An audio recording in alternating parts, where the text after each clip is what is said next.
माँ का श्राप, अब नागों का क्या होगा? क्या आप जानते हैं कि धरती पर नागों का विनाश तय था? उनकी अपनी माँ ने ही उन्हें श्राप दिया था और वह श्राप टल नहीं सकता था। नागकुल पर मृत्यु का साया था।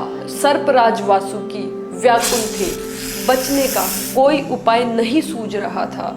शौनक जी ने पूछा, सूतनंदन, जब सर्पों को यह बात पता चली कि उनकी माता कद्रू ने उन्हें श्राप दिया है, तब उन्होंने उस संकट से बचने के लिए क्या किया? उग्र शिवाजी बोले, सर्पों में एक महान सर्प थे, शेषनाग। उन्होंने अपने भाइयों का साथ छोड़ दिया क्योंकि वे आपस में ईर्ष्या और द्वेष करते थे। शेषनाग अकेले तपस्या करने चले गए।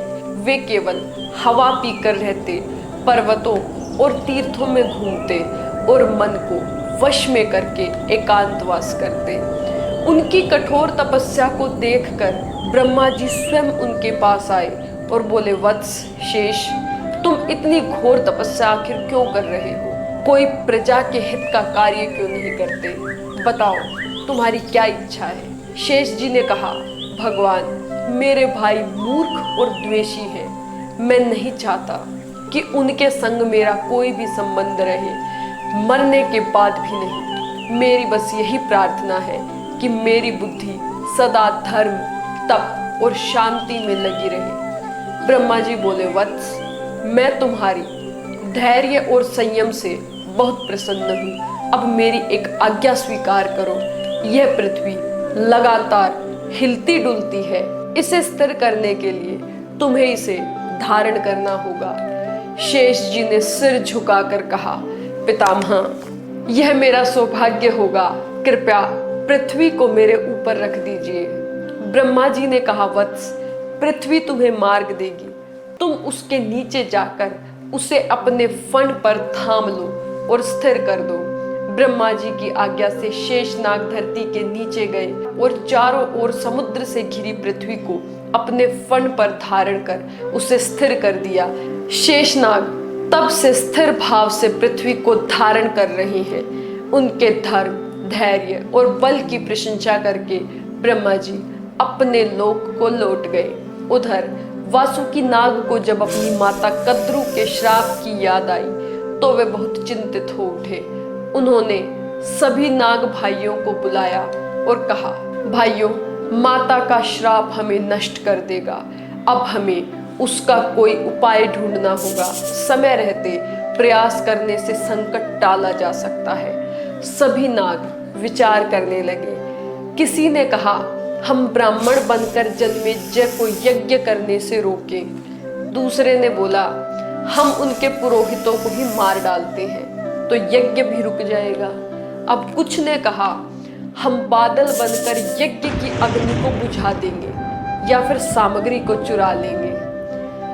कई नागों ने हिंसा का सुझाव दिया, हम जन्मेजय के नगर में विष फैला देंगे। लेकिन कुछ धार्मिक नागों ने इन विचारों को अधर्म बताया और कहा, राम राम, ब्राह्मणों की हत्या महापाप है।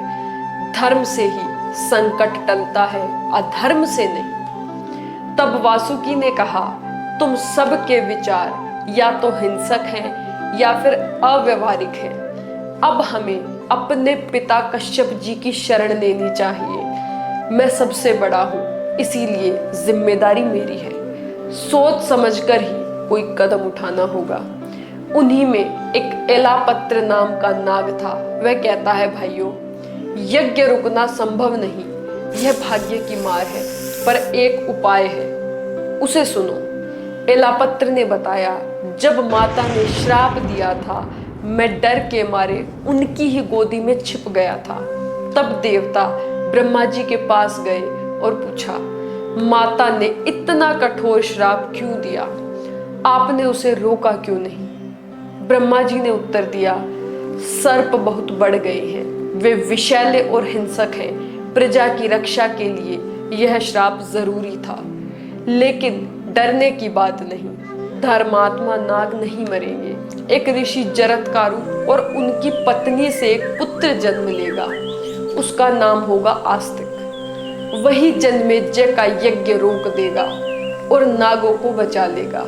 इस प्रकार चर्चा के बाद ब्रह्मा जी और देवता अपने अपने लोक को लौट गए। एलापत्र नाग ने अंत में वासुकी को कहा, सर्पराज, मेरी समझ से आपकी बहन जरत्कारु का विवाह उसी ऋषि जरत्कारु से होना चाहिए।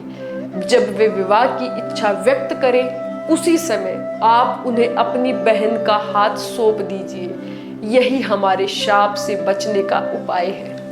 यह सुनकर सभी सर्प प्रसन्न हो गए और बोले, ठीक है, यही उपाय उचित है। तभी से वासुकी नाग ने अपनी बहन की बड़ी श्रद्धा और स्नेह से रक्षा करनी शुरू कर दी। कुछ समय बाद समुद्र मंथन हुआ, जिसमें वासुकी नाग को मथने की रस्सी बनाया गया था।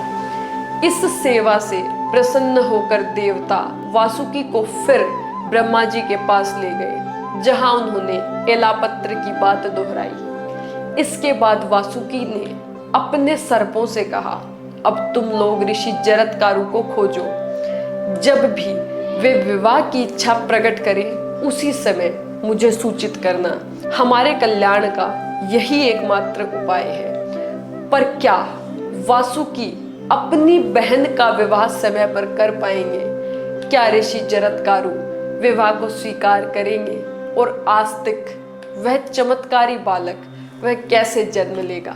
जाने अगले भाग में जब प्रकट होता है जरत्कारु ऋषि का रहस्य और शुरू होती है आस्तिक के जन्म की अद्भुत कथा।